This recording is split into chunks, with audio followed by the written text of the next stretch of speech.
When we invest in ourselves, we all shine. Together, we are Black beyond measure.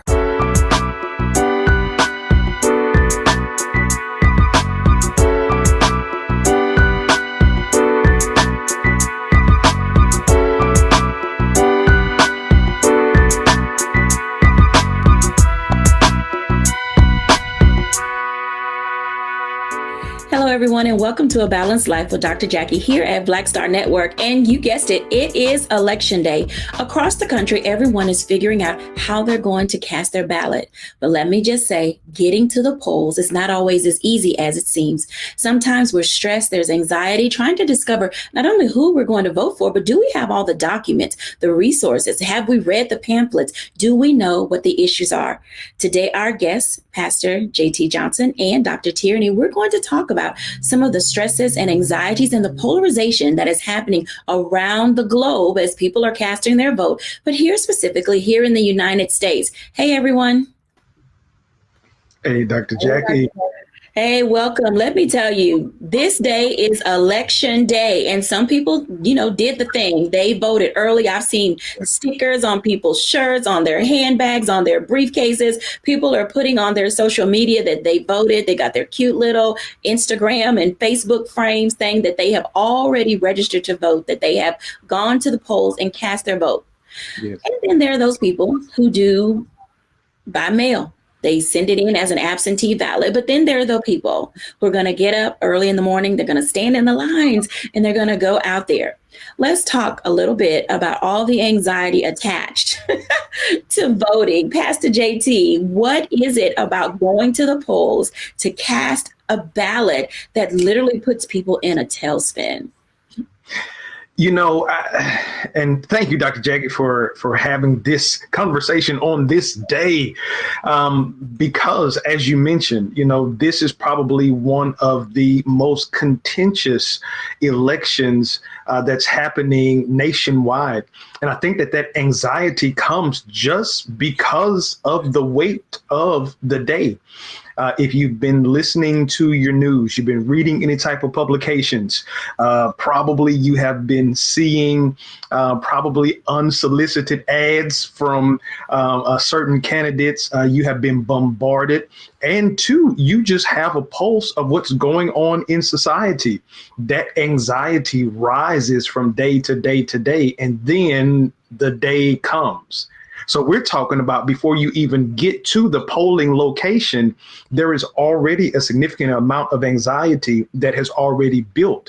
So then when you get to the polling location, God forbid if there's a long line, depending on where you are in the country, if it's hot outside, if it's raining, if it's freezing cold, you don't even know. And then not to mention driving up to the polling location and you have 99 people coming trying to give you postcards and slicks and pamphlets right there at that time. Surprisingly, nobody just passed out from information overload. So that anxiety is an amazing one, but it can negatively impact the voter, especially that voter that does not show up to the polls as an educated, prepared voter. An educated, prepared voter. You mentioned something, literally I get calls from towns that I didn't even know existed. As we've gotten into this election process, there's this bombardment of phone calls, wanting to share information. And you said that information overload. Dr. Tierney, talk to us about that a little bit, because even in your space and in your state, and we know we'll talk about that a little later, how states are impacted, but talk to us about that inability to manage anxiety. And I'm going to give you one specific question, because there are people who do have crowd anxiety and, all of those things. So talk to us about that. So out the gate, what I have to say is no matter the method that you choose to vote, it's just important that you do vote. I have voted early voting, absentee ballot when I was in college. I actually like going on the day of, because even if it's a long line, just the rush and the buzz that I get from being at a polling station and casting my vote and doing what my ancestors fought to be able to do, it invigorates me. But that's not the case for everyone, and so when we're talking about managing the information overload or the anxiety that comes with the voting process, you have to do what's best for you. So one of the things that I actually like to do in the beginning stages where there's a lot of text messages, a lot of information, I tend to kind of put horse blinders on until about a week before I'm getting ready to vote. Then that's when I actually pull up the candidates, look at each candidate, look at their platforms, get the information and choose who I'm voting for so that when I go to the polling station, I already have a list of who I'm voting for. Some people, it may work for you that you go there that day and, as Pastor JT said, get the information right then, the handouts and the pamphlets, and kind of make your decision at that point. For some people, it might be better to do the early voting or the absentee ballot. So that way you're avoiding the crowds, you're getting a jump on everything, you're getting that information to you early and go ahead and getting it done. But the main thing is that you have to identify what makes you anxious, what makes you to feel overwhelmed. Is it the crowds? Is it the information? And then picking your method that's best mitigates that for you. Mitigating circumstances are always very interesting when it comes to the poll. And before we go into our break, I want to have a bit of a conversation about these modern day poll tax methods. Because individuals who can't find their social security card, people who may have moved within the voting period or since they registered, individuals who don't know where their driver's license, heaven forbid you were born before birth certificates and driver's license were ever a thing.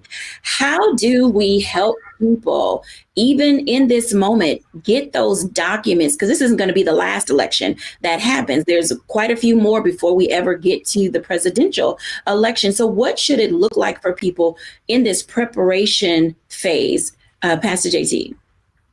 Right. And big shout out to anybody that's online now that is motivated to go vote. As Dr. Jacquie said, that was born before driver's license and birth certificates, because you have been doing this a long time. But I will say this. It's just about having the willingness, or I believe the urge to want to have your voice heard, and knowing, as Dr. Tierney said, all of the fights that happened with our forefathers and our foremothers who sacrificed for us to be able to go out and vote. I believe now we have to have that same, if not even more, push to go out to the polls, because to your point, Dr. Jacquie, there are so many new tactics that are being put in place to suppress our vote, or to maybe add so many different steps that we lose the motivation to want to even go out. So what I suggest is to identify what's needed in between election time. Because oftentimes before, you may run into a situation where you don't even have enough time to get the documents that you need. So even if you're on right now, and God forbid you aren't able to cast your vote in this election because maybe, to Dr. Jackie's point, you showed up and you moved, and maybe you didn't update your address information, or maybe you didn't bring the proper documentation, and then when you get there, the line is closed or it's done for the day. I don't want you to feel like you won't even pursue it for the next election, because one thing that's going to happen in the United States of America, I pray that we continue to be a country that's based on democracy. And if that is the case, there will always be elections, and there will always be a time for you to vote. So if by chance there was a piece of information that you didn't have, there was a certain document that you didn't have, and it prohibited you from being able to vote in this cycle, please ensure that that information is in your hands months prior to the next election, so your voice can be heard. Absolutely. Dr. Tierney. Mm-hmm. So this is where I have to bring up our good friend Google. We use Google for everything else. So let's make sure that we're using Google here when it's time to go to the polls. Just a quick Google, as we've stated, it's different state by state. So just going to Google, and you don't even have to know the website. You don't have to know all the things, but just Googling something simple like, what do I need to vote in California, North Carolina, Texas, or wherever you may be, and it will pull up all the information for you. Googling who are the candidates, in your state, and it will pull everything up for you. So I don't want you to feel like this is just an arduous task where you have to go through a bunch of changes to find this information, or I don't know the website to go to, so I don't have the information. Just go to Google, type in whatever it is that comes to your mind, and I promise you, Google will pull it up and the information will be right there for you. Absolutely. When we come back after the break, we're going to talk for a minute about what's on your ballot. If you are thinking about going to the polls today, which we do highly recommend that you get out and cast your vote. It is your right and your voice matters. You can go to vote411.org. That is vote411.org to find out what's at stake in your state. When we're back after the break, we're going to talk about what's on your ballot.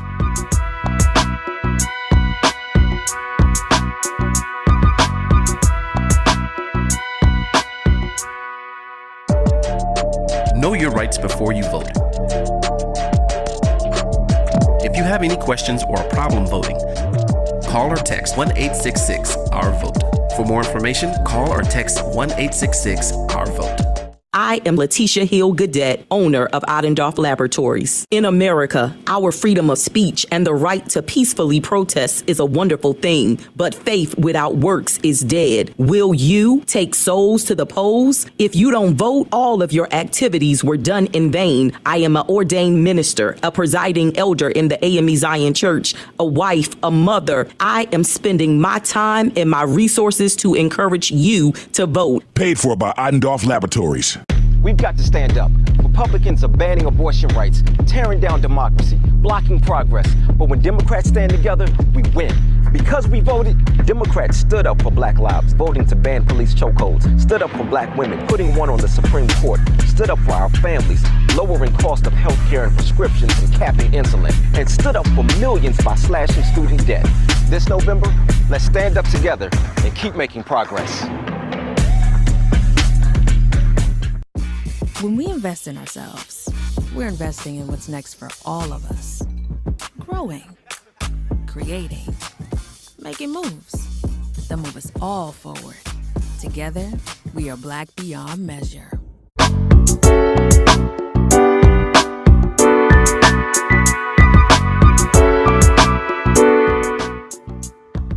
Welcome back, everyone, to A Balanced Life. And as you can tell, today is the day. It's election day, and it's not too late to get out and vote. So we want to give you the information that is needed for you to be able to figure out not only what the issues are in your state, in your county, your local area, but also how do you get to where you need to be? What resources and documents do you need?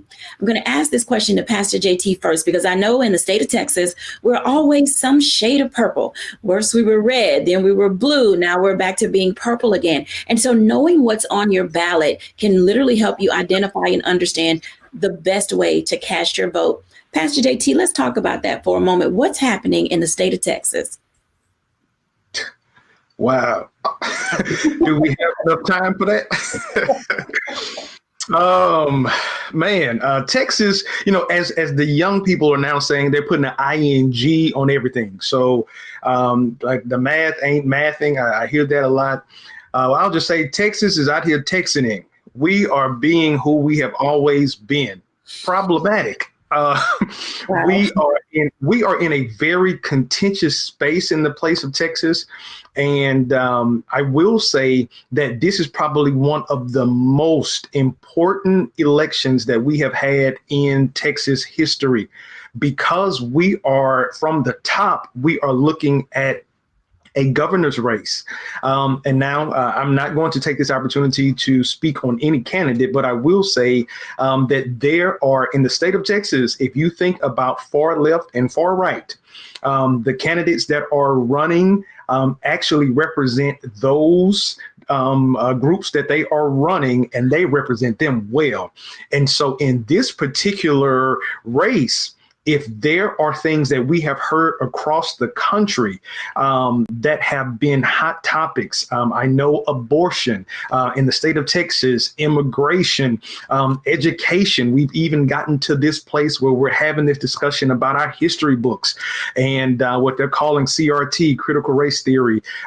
That's something that we are talking about in this election.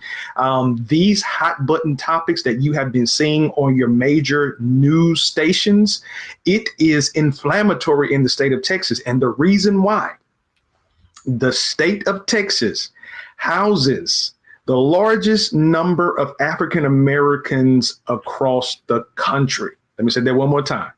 The state of Texas houses the largest amount of African Americans across the country. So the reason why this election is so important for us is because what happens in Texas, there are 49 other states in the union that's watching to see what's going to happen in Texas today. So they believe if Texas decides that this is the way that they're going to go, this is the way that the United States is going to go. And just from my personal opinion, as for me and my house, there are some things that they are attempting to enact and put into legislative law that I cannot sit idly by and allow to happen, because it's going to negatively impact my children, children's children, and generations to come. And that's the reason why I believe that midterm elections are so important. Because if you're listening to me today and maybe you are on the fence about going to go and vote, please hear me. If you're in Texas, you're in California, you're in Georgia, you're in North Carolina, I don't care if you're in Alaska, midterm elections are so important is because these are the elections that control your state, your local municipalities, your cities, your counties. These are the elections that get the right representation on school boards for your kids. These are the elections that get the judges in the seats that are going to either be fighting for us or fighting against us. These are even the elections that determine if they're going to spend money to invest in fixing potholes in your community. Who's going to be over the water in your city? This is what governs your town. And I believe because we have been so focused on what happens on Pennsylvania Avenue, we miss the opportunity for our voice to be heard in the cities that we reside.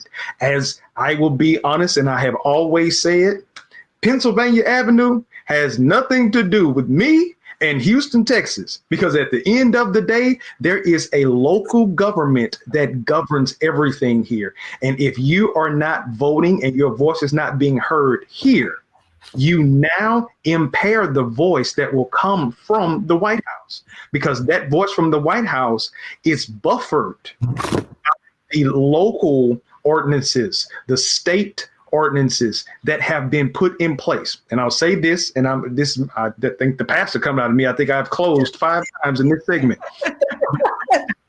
but I'll say this, if you're not going to vote, your voice tomorrow does not count. So being on a soapbox tomorrow and next Wednesday at the beauty shop, at the barber shop, in December, in February of 23, if you are not being a part of the political process, your voice now becomes chatter instead of challenging the status quo. That's absolutely right. So what Pastor JT just described in very vivid ways is what's called civic engagement or civic participation. And that is the individual's ability to get out to vote to impact local, state, and national voting and legislation. And so we have to all be engaged in that process. So Dr. T, what's on the ballot in North Carolina? I mean, coming after the good pastor, he pretty much really summed it up what's here at stake here in North Carolina as well, and said many of the same points that I was going to make. So right now, the hot buttons in North Carolina are the NC legislature. So we're not sure who's going to hold the legislature. Will it be the Democrats? Will it be the Republicans? Right now, that's a big topic of conversation. The next topic is inflation. which is something that is impacting pretty much every state here in the US. And the third hot button topic is abortion. And so right now, North Carolina is really up in the air. And now that Roe v. Wade has been overturned, North Carolina is up in the air in terms of which side of the fence is going to fall on in terms of abortions being illegal, or if they will continue to protect a woman's right to choose, you know. And so I love what Pastor JT just stated, because that's exactly where I was going to go with it in terms of making this real, you know, for your everyday. So a lot of people that I talk to that are hesitant about voting or say, well, it don't matter because they're going to do whatever they want to do anyway, don't realize that your choice to not vote is a vote for the opposition. You know, whatever you see as the opposition, you've basically just voted for them because you did not vote for whatever matters for you. You did not let your voice be heard, you know. And so when we hear these big topics, you know, inflation, okay, let's make that real. You tired of how much the chicken wings cost when you go to the grocery store? Well, you need to get out and vote. You know, abortion, do you, as if you are a female or if you have a mother, a sister, a friend that you care about, do you want her to be able to choose what happens to her body? Yes. Okay. Well, then you need to go ahead and vote, you know. And so making these topics real every day, that they impact your everyday life. This is why you must vote. This is why you must persevere if the lines are long. This is why you must go back. You know, if they say, oh, you need your social security card or this, okay, I'll be right back. I'll go home and grab it and come right back. You know, this is why it's so important that we vote, and particularly in the midterms, because these are the officials that will be governing just our day-to-day in our everyday life in our states and in our cities. So absolutely, please go vote. These are the everyday matters. And, you know, as we're preparing to wrap up this block, you both mentioned some things: abortion, immigration, education, inflation. All of these things impact. Now, both of you are in states where there's a heavy collegiate population. And oftentimes, and I remember when the presidential election was going on, there was this big issue about how do students vote? Do they get an absentee ballot? Can they vote because they're temporarily in that state? Do they need to go home to vote? In each of your states, for just a few moments, Pastor JT, I'll start with you. What does that look like? Say, for example, for a student that goes to Texas Southern, how are they voting while they're at campus and they don't live in the state of Texas, or they're out of their county? Got you. It would be literally at that point, you know, you could do an absentee voting because you are a student. And it would take the responsibility of the parent or the student to kind of coordinate to be able to get that ballot in and to get that ballot mailed back in if you have not done an official change of address. But if you have done the official change of address, and then in Texas, there has been a new law that has been put in place. You have to register to vote 30 days before the voting cycle begins. So you would have had to register to vote with your new address information and hopefully would have received your voter's registration card to be able to participate in this upcoming election. So today being election day, this is super intriguing for me, because can students no longer in either of your states utilize their student ID? Because if I'm 18 and I never got a driver's license, I don't have two forms of ID. So that means I only have my student ID or my high school ID wherever I came from. How are we helping students navigate? And I'll do Dr. Tierney, because Dr. Tierney, you were in that collegiate space and still are in that college space. What's happened there?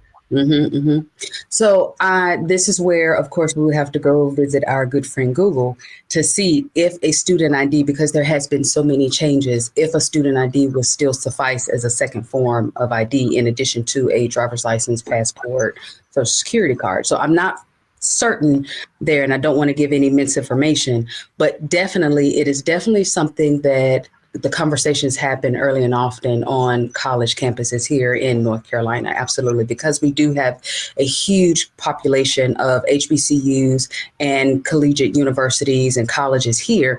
It's definitely a conversation that absolutely happens here. What often happens is that if a student is still considered a regular student, then as Pastor JT said, they would have to vote via absentee ballot. But if they are considered an independent student, where they are no longer considered a dependent of their parents, but they are an independent student, so therefore they have their address is set in accordance with the college or with the city that they live in, then they would be able to vote in that election for that county. They would not have to vote absentee ballot. But again, I'm not sure if a student ID would suffice. Something that I would always encourage students to do would be to just get an ID. Just get an ID. It doesn't have to be a driver's license if they do not, feel comfortable taking the driver's test, to go to the DMV and just get an ID, a picture ID with their picture on it, so that can be utilized, so that, again, there's nothing that'll be stopping them when they get ready to go to the polls. Absolutely. A state ID is probably a very good form of identification to have as a student, especially if you're living away from home or on campus. Thank you both for the information that you shared. When we come back after the break, I want to talk about, how do you get to the poll? It is the day of election. You are now deciding, after watching this show, that you're going to get out to the poll. So let's talk about that for a moment when we're back after the break.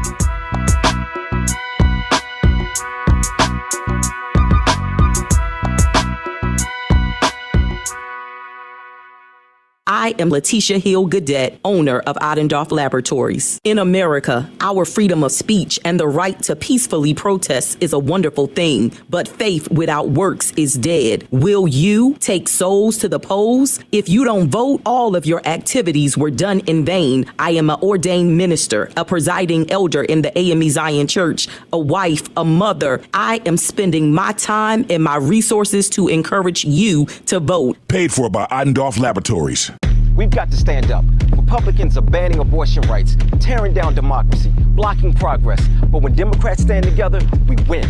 Because we voted, Democrats stood up for Black lives, voting to ban police chokeholds, stood up for Black women, putting one on the Supreme Court, stood up for our families, lowering cost of health care and prescriptions and capping insulin, and stood up for millions by slashing student debt.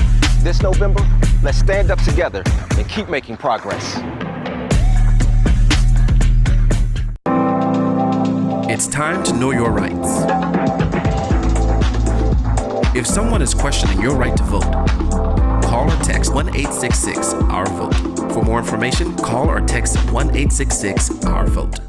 When we invest in ourselves, we all shine. Together, we are Black beyond measure.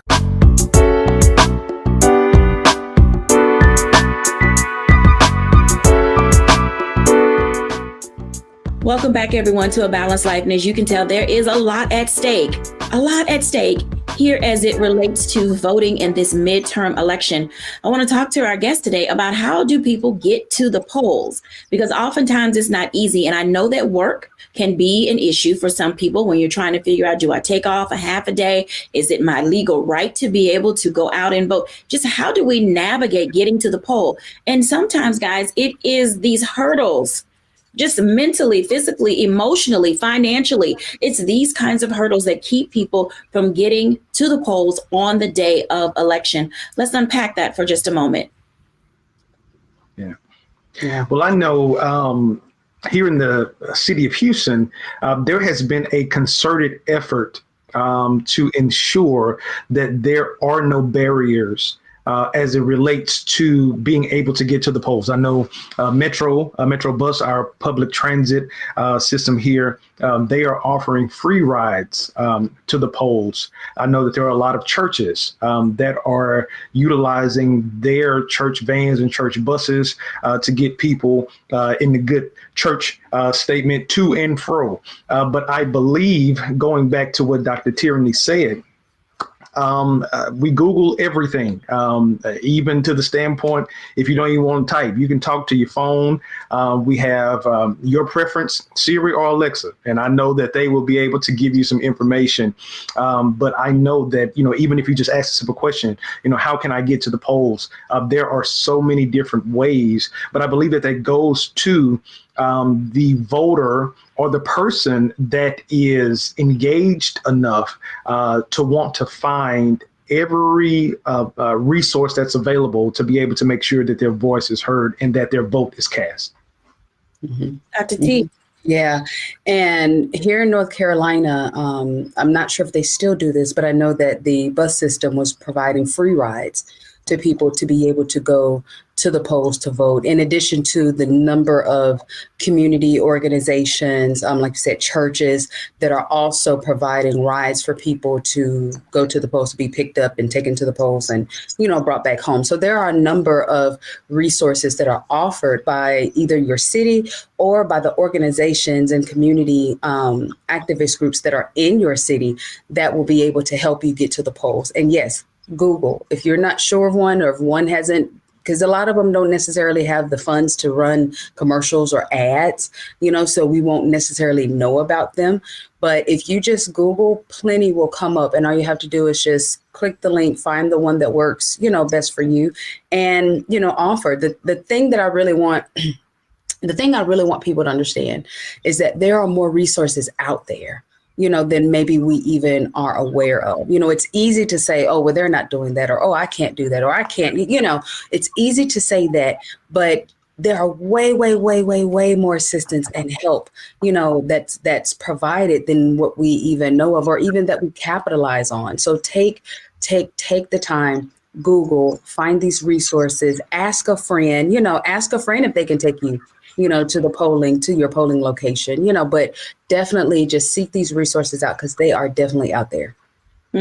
So when we think about how we get to the polls, it's very interesting, because I remember, people would ride their bicycles to the poll. And in 2020, Uber began a program where they would give people opportunity to get free rides to the poll. And in 2022, Uber, Lyft, and several others are doing the same. But not only that, they're offering 50% off for people who want to use their scooters, the ride share and the bikes. So can you just imagine people, getting on one of those electric scooters and riding around town? Because I've seen them in so many colors.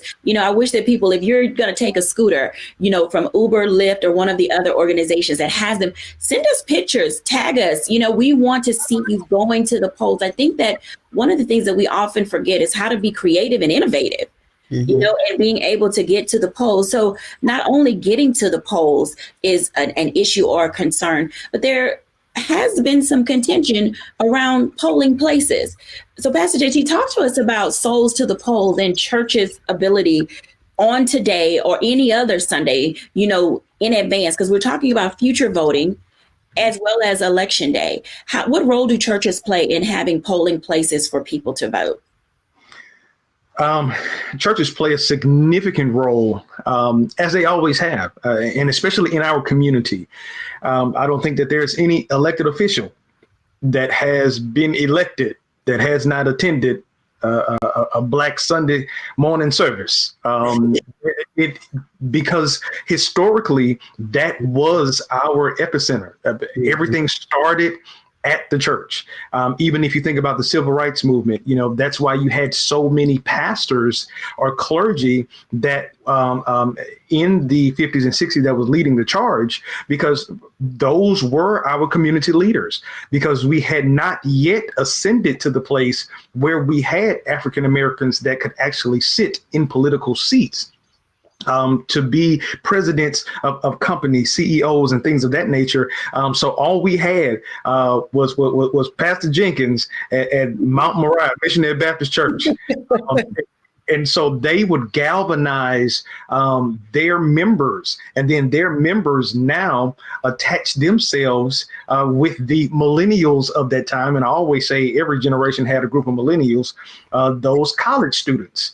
So you think about SNCC, you think about the LCLC, all of those groups that are our fraternities, our sororities, that we have seen seemingly like the black and white pictures of them marching for civil rights. But that was the hub. That's how it happened. So now fast forward in 2022, as much as people may want to distance themselves from the church or have so many negative things to maybe say about religious organizations, the church is still that place that you're going to find the majority of African Americans in a group setting. So churches play a huge, huge piece. There are several churches in the city of Houston that are actually polling locations.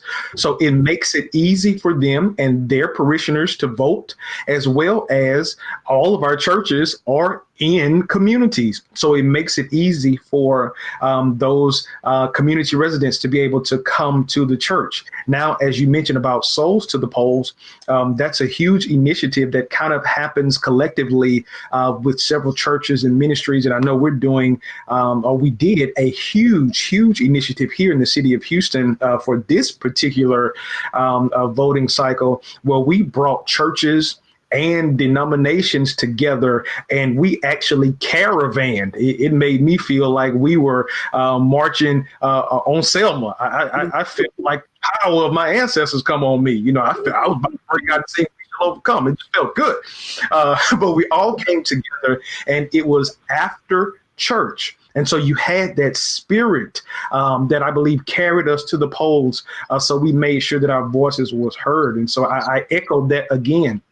There is nothing like the power of the Black church. The Black church is still alive and well, and that's why you still see so many politicians, community leaders that will not miss an opportunity to come to the African American church, because they are of the belief, the parishioner is that if my pastor allows this person to stand in their pulpit at their point, then that must means that my pastor believes in them, and this is an endorsement. And that means that if my pastor believes in this person, I need to believe in them too. And so I believe every pastor should be a significant role in the political process to ensure that those that you have watch over, have care over, are using their voice and following the leadership of yours. Absolutely. I want to wrap up this segment because I want to spend quite a bit of time on our next topic. When we come back after the break, Headspace.com talked a little bit about election anxiety and stress. Oh, yes, it's a thing. When we come back after the break, let's talk about how we deal with pre, present, and post anxiety at the polls. We'll be back after the break.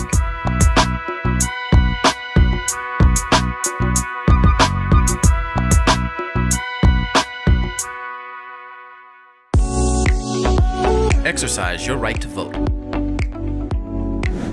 If the lines are long or you're getting turned away, call or text 1-866-OUR-VOTE. For more information, call or text 1-866-OUR-VOTE. I am Letitia Hill Gadet, owner of Adendorf Laboratories. In America, our freedom of speech and the right to peacefully protest is a wonderful thing, but faith without works is dead. Will you take souls to the polls? If you don't vote, all of your activities were done in vain. I am an ordained minister, a presiding elder in the AME Zion Church, a wife, a mother. I am spending my time and my resources to encourage you to vote. Paid for by Adendorf Laboratories.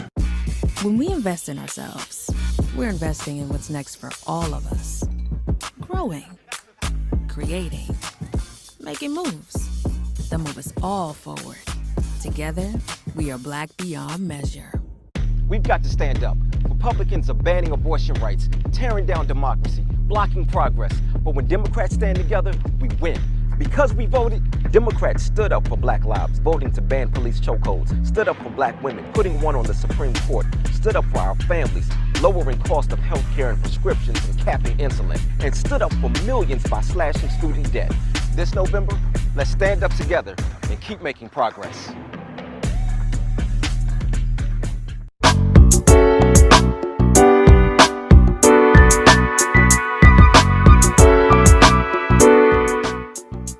Welcome back, everyone, to A Balanced Life. And as you can tell, there's a lot at stake when it comes to being able to vote, getting to the polls to vote, casting your vote so that your voice can be heard. But there is some stress and anxiety that comes along with getting to the polls, being at the polls, and going to the polls.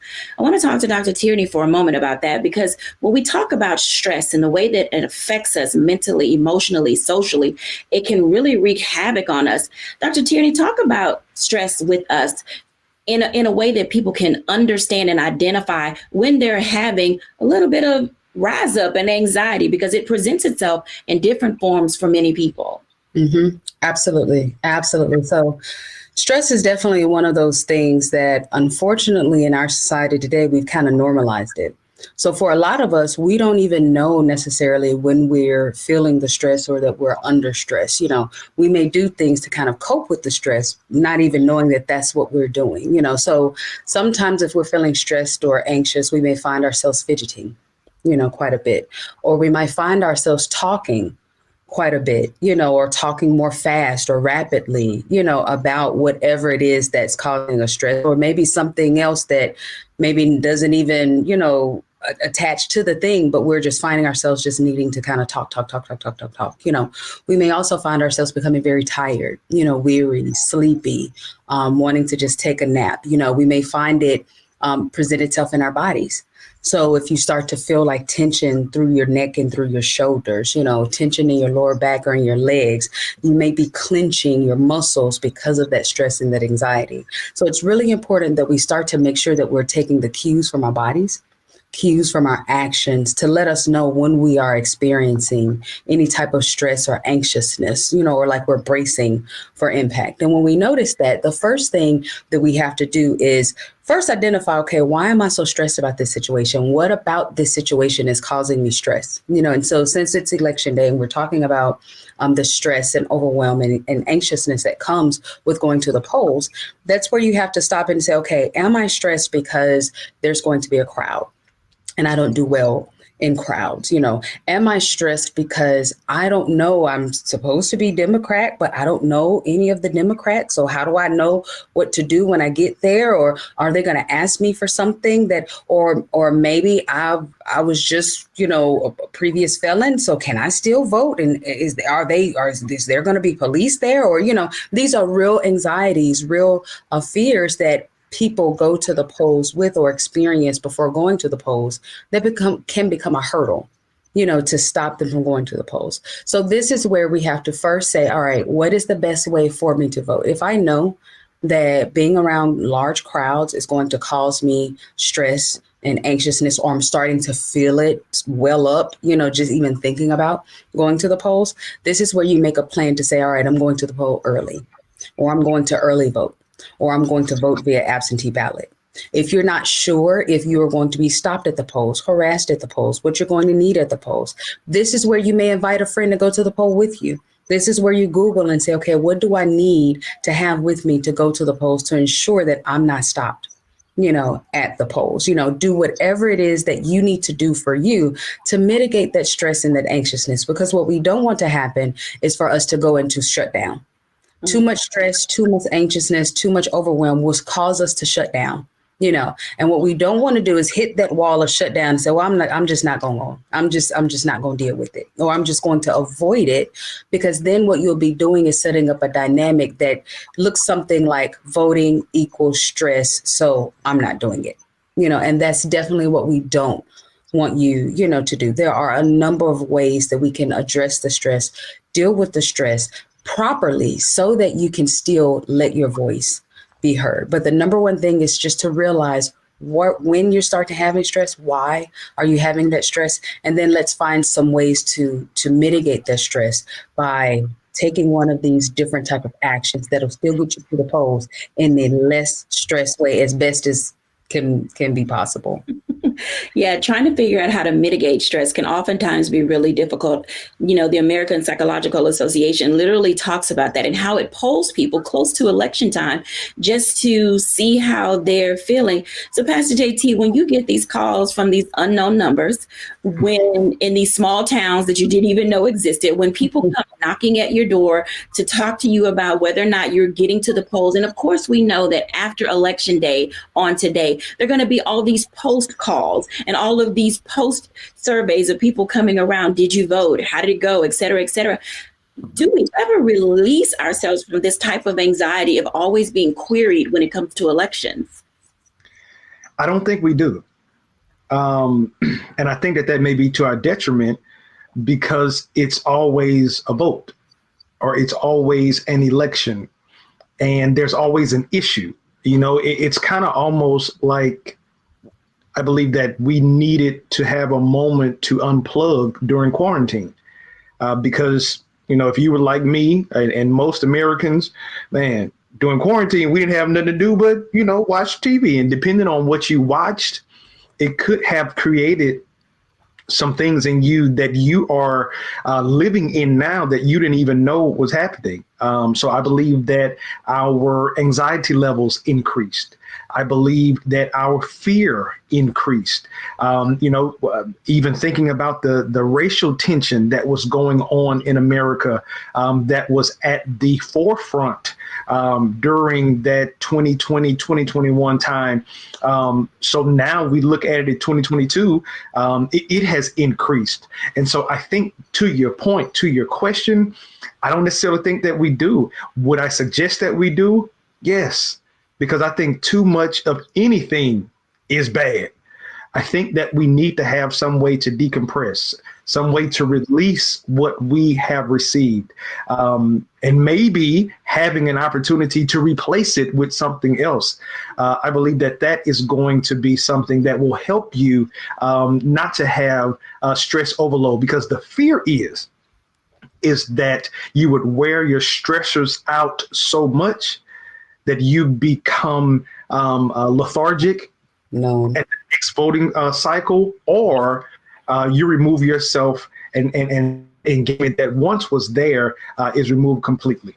Mm-hmm. All right, so it's election night. What are y'all doing for election night watch coverage? Because I know we sit in front of that TV and we're watching all these different channels and we're seeing the numbers go up and go down. What are you doing on election night? I'm going to sleep. You're not going to stay up and watch the poll numbers? You don't want to see it? No, and here's why. So exactly to what Pastor JT said, if we can find ourselves continuing to stay unlocked in this anxiousness cycle. Mm-hmm. So my mitigating of the stress, the anxiousness, it starts even before. So I don't, how we see on the TV, all of the mudslinging, the slander ads and the commercials and the text messages. And I put horse blinders on and I don't pay attention to any of that. It's not that I'm not informed, but I'm choosing where to put my focus. Okay. Then I intentionally, who are the candidates? What are the issues? Let me look at their platforms. Let me be informed, but in a way where I can digest the information and it's not just coming at me out of a fire hydrant and I'm just trying to keep up, but I get the information in the way that I can handle, in a way that I can wrap my mind around it to make an informed decision. Then I go to the polls, I do my civic duty, I get my sticker, I encourage others to do the same. I'll take people to the polls, I'll do what needs to be done. And then that's where I've done my duty. I will wake up on the next morning and find out who won. I don't sit and labor over it, watch the numbers, watch the ticker, because that's going to make that anxious bug in me just want to go da-da-da-da-da-da-da. And it's going to make me tired for the next day, which I will then be impacted by the things that I need to continue to do in my own life, in my home, in my business. So I go to sleep so that I can make sure that I keep my anxiety, stress levels under control. And that's just my way of navigating, and disconnecting from it. Because like we said, there's going to be another election cycle. There's going to be a presidential election. There's going to be another midterm. And if I constantly stay plugged into it that way, or feeling like, oh, my person didn't win, I need it. No, I did my civic duty. At the end of the day, God is the one that's in control of it. So let him do his job and I'm going to sleep, period. Pastor JT. Well, being in Harris County, which is one of the largest counties in America, talked to a poll worker yesterday and said that they probably won't have the official numbers until 6 hours after the polls close. We have 150 different issues that's on the ballot. So I have been invited to several different watch parties, and different candidates are having different things. So considering the numbers may not come in until 6 hours later, I'm going to take a page from the Level Up coach, throwing away all these invitations. I'm going to sleep. I'll see them tomorrow morning and figure out who won. Absolutely. Thank you for your words of inspiration and encouragement. It's election day, and whatever it is you're going to do, Now is the time. You still got time, several hours, in fact, in this day to still get out and vote. When we're back after the break, I'll bring my reflection.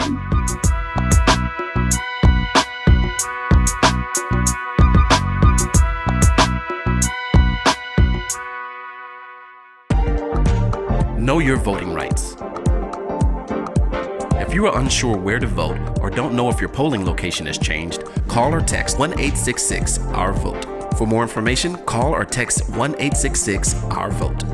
When we invest in ourselves, we all shine. Together, we are Black beyond measure. We've got to stand up. Republicans are banning abortion rights, tearing down democracy, blocking progress. But when Democrats stand together, we win. Because we voted, Democrats stood up for Black lives, voting to ban police chokeholds, stood up for Black women, putting one on the Supreme Court, stood up for our families, lowering cost of health care and prescriptions and capping insulin, and stood up for millions by slashing student debt. This November, let's stand up together and keep making progress.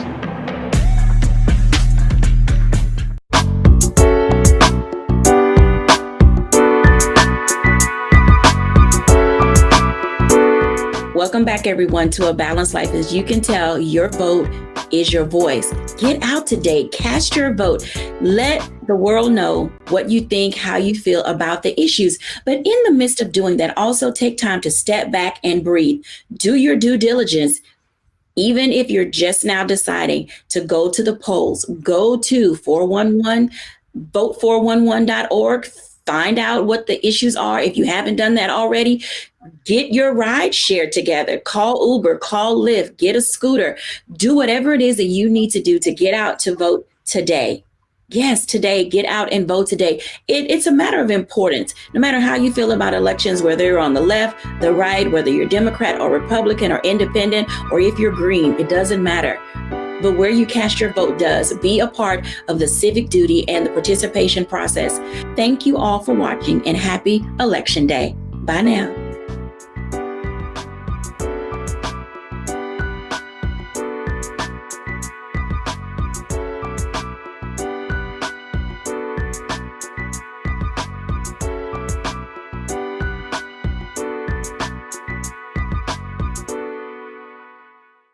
When we invest in ourselves, we all shine.